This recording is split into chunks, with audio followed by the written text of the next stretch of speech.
Mercedes has made a comeback in recent races after struggling in the first third of the 2022 season with excessive bouncing and a general lack of competitiveness. Lewis Hamilton scored his third consecutive podium in the Austrian Grand Prix, a circuit that was thought to favour Mercedes less than Silverstone. And after being eliminated in a start crash in Britain, teammate George Russell finished fourth for the second time in 3 races. Now, Hamilton and Russell were both on track for strong qualifying results in Austria until they both crashed in Q3, and it led to Mercedes team principal Toto Wolff claiming that Mercedes is only 2 to 3 tenths of a second slower than its competitors in pure performance. And Red Bull chief Christian Horner acknowledged that Mercedes will remain a threat at next week's French Grand Prix, as the teams appear to have resolved its bouncing issues. We'll expect them to be quick in Paul Ricard. They're showing flashes of being there or thereabouts.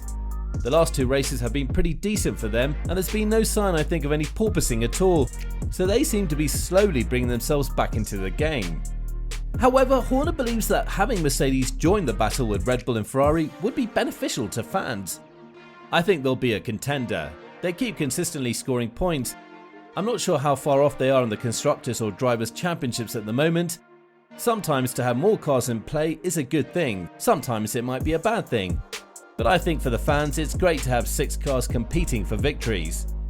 Now, Mercedes appears to have given up too much ground in 2022 to mount a serious title challenge, trailing Red Bull by 122 points. However, with 237 points, the Brackley team is only 66 points behind Ferrari in second place. As a result, Horner expects Mercedes to be a contender as Hamilton and Russell begin to steal valuable points from Red Bull or Ferrari on a regular basis. Now, with their pace improving throughout the year and the smooth track surface in Le Castellet, former Renault driver Jolyon Palmer also believes the reigning Constructors' champions have a chance to win the French Grand Prix. Writing in his column for Formula1.com, Palmer said, "Back on a conventional race circuit at Silverstone, and with another raft of upgrades, the team looked as though they had the possibility of winning again with Hamilton, although it was undoubtedly helped by damage hampering Max Verstappen, Sergio Perez and Charles Leclerc. Austria wasn't expected to be as strong, and so it wasn't, but that was largely due to a rare brace of driver errors from Hamilton and Russell in qualifying. Hamilton was set for a lap to challenge the front couple of rows in Q3 before losing the rear at turn 7 and hitting the barrier, while Russell had a snap later into turn 10 and damaged his rear wing, meaning he was forced to run in an older spec, dragging apart through the rest of the weekend. For this reason, it's better to look at Hamilton's race pace for the genuine pace of the Merc in Austria, and once again it looked on Sunday to be a fairly close match to the dominant Ferrari of Charles Leclerc after the 7-time champ hit clear air. This is why he managed to overcut a string of midfielders. The French Grand Prix up next is one of the smoothest circuits, made up of predominantly medium and high-speed corners. Mercedes have always gone well there in the past, and it surely poses their best chance of fighting for victory on merit so far this year. Now, while the W13 has looked strong in race trim, Palmer pointed out that the team has yet to trouble Red Bull and Ferrari in qualifying this year, with the top 2 teams frequently fighting for pole position week after week. Because of that issue from Mercedes' point of view, the Formula 1 pundit believes the fact that they're mostly behind the front 2 rows at the start of the race means they often lose out on a chance of victory by the time the race settles into a rhythm. A problem they need to address is their qualifying form. So far this season, there have been 3 occasions where it looked like they might have the pace to fight for a win, but in all 3, Hamilton has been on recovery drives rather than starting at the front. In Spain, Russell was leading while Hamilton was paying the price for lap 1 contact with Kevin Magnussen, with Hamilton seeming like the faster car on the day. At Silverstone, Lewis was quick, but Mercedes under-delivered in qualifying and then had to restart after an excellent first launch, leaving Hamilton briefly down in 6th on the second start, with Russell having retired after the major lap 1 incident. And again in Austria, contact for Russell in lap 1 ruled him out of podium contention, while the qualifying crash combined with a lackluster sprint left Hamilton too much to do to medal at the front in the Grand Prix. So far, the Mercedes race pace has been significantly better than their qualifying form.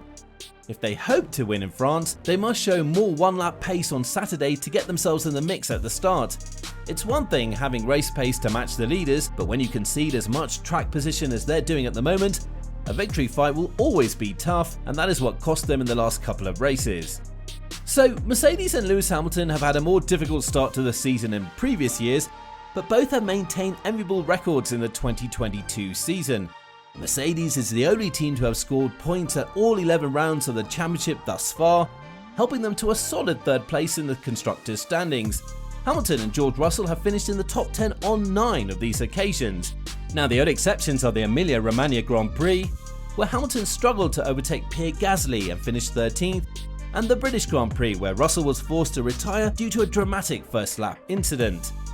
Despite not yet having the speed to compete with Red Bull and Ferrari at the front, Mercedes' consistency has allowed them to accumulate plenty of points, putting them 156 points ahead of nearest rivals McLaren in 4th. With Russell's retirement at Silverstone, Hamilton now owns a one-of-a-kind record of his own. Despite not finishing the points at the Emilia-Romagna Grand Prix, the 7-time world champion is the only driver to have completed every race of the 2022 season. This also applies to the 2 sprint races held so far in Imola and Austria, where Hamilton finished 14th and 8th respectively. Hamilton is currently 6th in the driver's standing with 109 points, with teammate Russell a further 19 points ahead in P5. However, reliability is only part of the formula, no pun intended, and Mercedes is still lacking that bit of pace, and team principal Toto Wolff agrees, admitting that while he's pleased with the end result in Austria, there is still work to be done. We're still lacking these 2 or 3 tenths in performance. Overall, the car was much quicker on Sunday than Saturday, but not quick enough to really challenge at the front. Now, for much of the first half of the season, Mercedes struggled with porpoising on the W13. Wolff, however, believes that this is no longer an issue and that the extra tenths the team must make up are solely due to performance. I think it's pure performance. The porpoising, I think we got on top of. I think if we were to go back to Monaco and to Baku, we wouldn't be great, but for sure we would not have the problems that we've seen a few weeks ago. Wolff admits that the team needs to learn more about the minor issue they encountered at the Red Bull Ring, while also acknowledging that the team has historically struggled at the circuit. It seems like we're lacking a tiny bit of power here, which we need to assess why, whether it's the altitude. Overall, it was never a happy track for us in Austria. Predominantly over the last 8 years that we've been successful in the championships, this was the one track where we would struggle. On Saturday, we were really stuck in no man's land, and I think on Sunday we were maybe stuck in no man's land from the positioning on the track, but the lap times were at least competitive. So, what are your thoughts on Mercedes' current position? Will they be able to challenge for victory at the French Grand Prix? Is there a way for them to have a shot at any of the 2 titles? Or is that prospect too out of reach? We'd love to hear from you in the comments section below. Thank you for watching. If you liked the video, please consider liking and subscribing to the channel, and don't forget to click the bell button to be notified of future videos.